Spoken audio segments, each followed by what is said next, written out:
So this time we're taking a look at the next figure in this second wave of Series 4, figure number 10, the Astonishing X-Men Beast.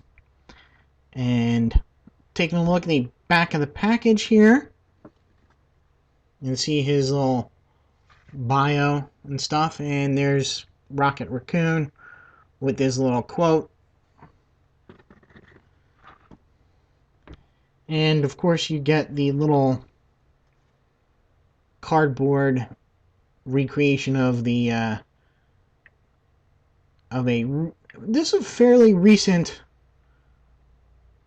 comic book cover that is being reprinted here, featuring the Beast. Again, I would much rather prefer a stand to that, and I've even, just to give this guy a little bit extra, I've used a little flying stand here to give him a little leaping pose. But we'll take him off of that there. I really like the Beast, but I'm much more of a Beast in the Avengers fan than a Beast in the X-Men fan. I just think he fits a little bit better there, and you know, I like his classic appearance, not his little Grant Morrison kitty cat makeover. Although I must admit that this sculpt is very, very nice. I really like the head with the eyes and the mouth there, his arms, and even his hands. You can see that he now has 4 fingers, 3 fingers and 1 thumb instead of 4 fingers and a thumb. And I really like the feet here. More into that when I get into articulation. Now, as much as I like that, there's something that I really dislike about the figure, and that's really his whole lower leg section. His legs here are just held on by ball joints, so you do get a little bit of motion, articulation with them, but not quite the out and in motion that I would like to see.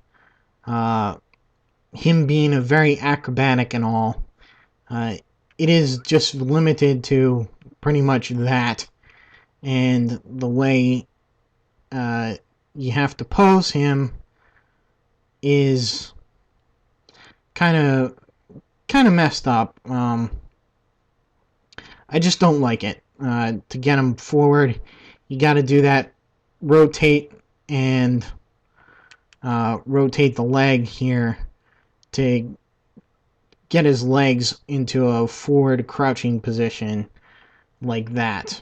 And I'm not too much of a fan. It's not, you know, it's just one of my pet peeves with the figures in this line. His lower legs seem to have really been, especially this one, bent in package. You can really see that he is kind of really at an extreme angle there. And also the fact that the way they're sculpted here, the lower legs, you can actually bend the legs forward like that into an odd pose. And I don't like that. While the rear, when you try and bend it backwards, it is a little bit limited as to how far it can go back. So I don't know why exactly that's like that. You don't notice that in the photograph of the figure there.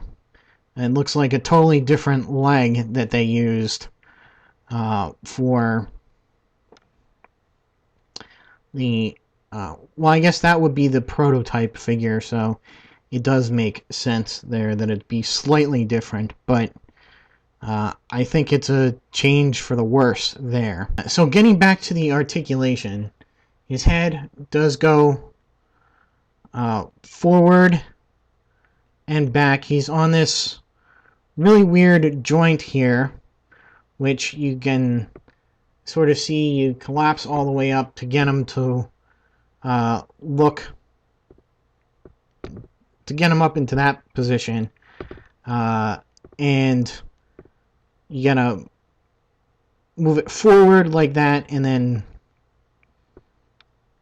you can get up and down motion like that as well, and you can move it a little bit more forward into a real downward looking stance there, but you do miss out on some of the forward and back movement as a whole. So you can just move that into the neutral location. And of course he does move left and right. Arms go all the way around, out to the side, rotate to the bicep, bend at the elbow. His wrists are great. They not only do they rotate, but they also bend in and out as well. So that's pretty neat. So you get a lot of cool poses where he can be, you know, swiping back or whatever. It really does like add a lot to the posability of the figure. Upper torso articulation, forward and back, left and right, side to side. Pretty standard. We went over the hips. You get the ball joint. Pretty limited going out to the side though. He rotates at the upper thigh. It's got the double knee joints. Again, that funky lower leg there. After the double knee joint. His feet are really cool. I really like the way they did them.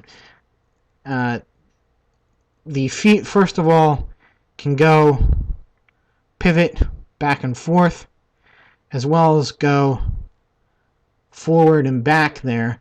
But you can also see the joint in there does rotate, so you have a lot of posability on the feet, and you even have a little bit of toe articulation there. I think it's the first time I've seen that on a universe figure. So there's some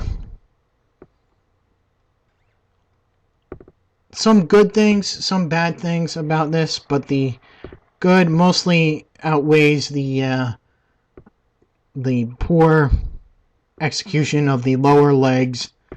I just wish it would have been a little bit better to fully capitalize on the really, really great ankle articulation that they provided with this figure. I guess that'll be it for the Beast, and stay tuned for my next review on this wave of Series 4 Marvel Universe figures.